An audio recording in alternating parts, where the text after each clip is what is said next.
Racism unleashed. True extent of the explosion of blatant hate that followed Brexit result revealed. The full extent and true nature of the blatant hate that has beset post-Brexit Britain is today detailed for the first time after The Independent was given exclusive access to a database of more than 500 racist incidents compiled in the weeks since the EU referendum. The hatred that has divided British society in the past month features F off to Poland letters in Tunbridge Wells, wealthy London diners refusing to be served by foreign waiters, dog excrement shoved through letter boxes in Rugby, and racist abuse from children as young as 10. A picture of nationwide hatred emerged after The Independent was allowed exclusive access to a database of accounts collected by the social media sites Post-Ref Racism, Worrying Signs, and Street Watch. Race hate incidents that have occurred since the June 23 EU referendum, what the social media sites in their own report describe as an explosion of blatant hate, has included gangs prowling the streets demanding passers-by prove they can speak English, swastikas in Armagh, Sheffield, Plymouth, Leicester, London, and Glasgow. Assaults, arson attacks, and dog excrement being thrown at doors or shoved through letter boxes. Toddlers being racially abused alongside their mothers, with children involved as either victims or perpetrators in 14% of incidents. A man in Glasgow ripping off a girl's headscarf and telling her trash like you better start obeying the white man. Comparisons with 1930s Nazi Germany and a crowd striding through a London street chanting, "First we'll get the Poles out, then the gays." And in their own report written with the support of the Institute of Race Relations, the three social media groups accuse the Prime Minister Theresa May of helping create the hostile environment that paved the way for post-referendum racism. Criticizing Ms. May's record as Home Secretary, and in particular her endorsement of advertising vans telling illegal immigrants go home or face arrest, the authors of Post-Referendum Racism and Xenophobia say, if a hostile environment is embedded politically, it can't be a surprise that it takes root culturally. Singling Ms. May out as one of those who helped create such a hostile environment, the report recalls that in 2012, Ms. May, the then Home Secretary, used a newspaper interview to declare, "The aim is to create here in Britain a really hostile environment for illegal migration." The report says, this was brought to fruition in July 2013 when the Home Office deployed mobile vans in 6 London boroughs telling people to go home or face arrest in its Operation Vacan. It adds, pointedly, around a quarter of the incidents recorded in our database, specifically use the words go home or leave. It is not unreasonable to see the Vote Leave campaign, with its central focus on immigration, as a continuation of this politically mainstream, hostile stance towards immigration and xeno-racist narratives. The report's criticism of Ms. May was echoed by the Shadow Home Secretary Andy Burnham, who told The Independent, "It is clear that the government has contributed to the unwelcoming climate and that our new Prime Minister in particular is responsible. This has been building for some time and Theresa May was blowing a dog whistle when she commissioned those ad vans. After the referendum she added to the problem by refusing to guarantee EU nationals legal status to stay in the UK. Her failure to do that has left children being told to go home in their school playgrounds and in the streets where they live. This Prime Minister promised to pull the country together, but her actions have done the opposite. He added, "This is not the Britain we have known. This is not taking our country back. It is making Britain a completely different place to the one we have known and loved."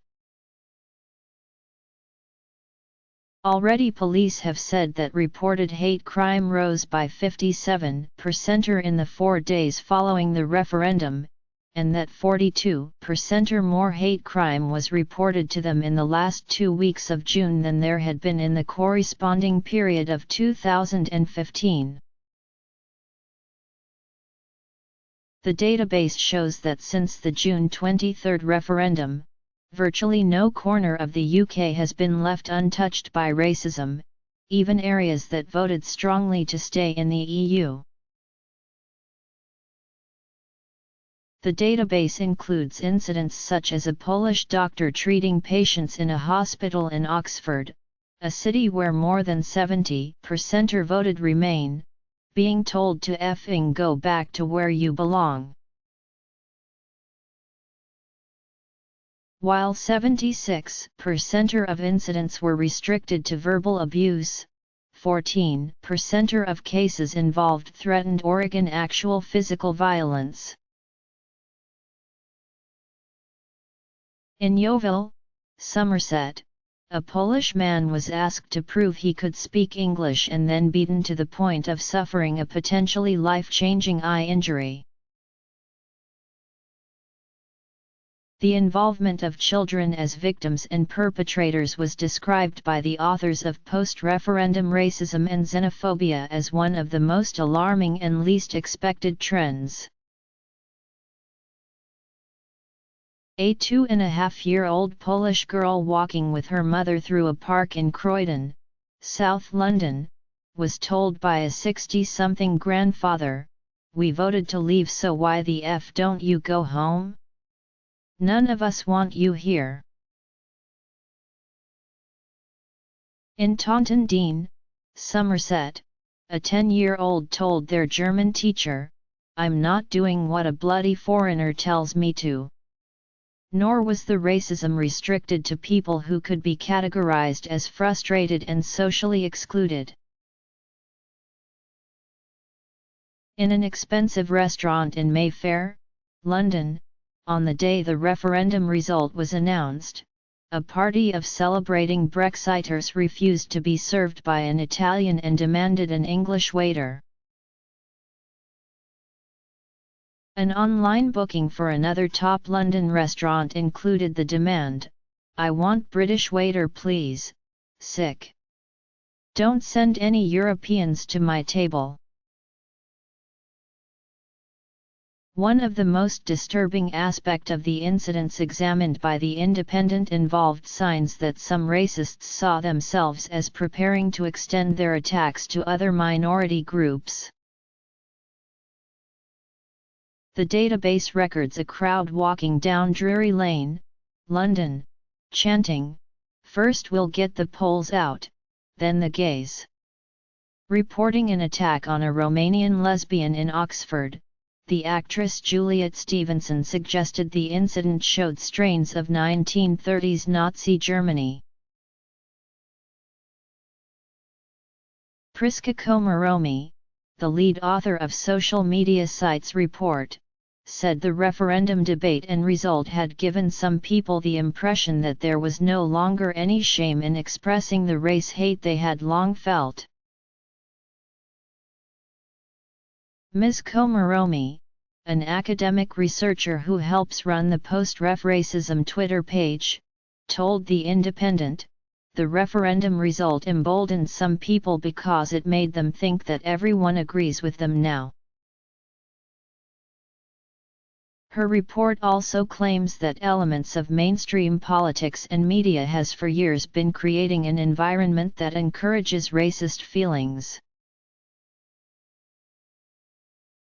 It states, the rapid rise and the nature of hate crime following the referendum is an expression of the hostile environment that the insiders vs outsiders rhetoric, increasingly prevalent in mainstream politics and the media, has fostered.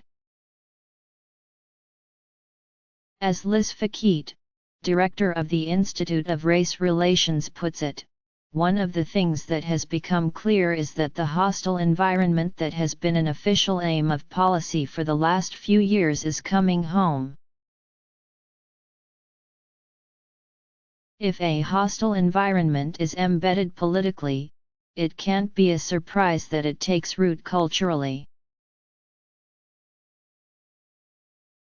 The report adds, while Islamophobic scaremongering was central to the Leave campaign, it has been increasingly normalized in the mainstream media and politics in the UK since 9/11. Zach Goldsmith's recent controversial mayoral campaign and his attempt to paint Sadiq Khan as a closet extremist are indicative of the patent Islamophobia in mainstream politics. The report also accuses the Brexit campaign, which placed heavy emphasis on taking back control of immigration, of demonizing migrants and fostering an idea of Englishness that is exclusively white and Christian, targeting anyone who is different.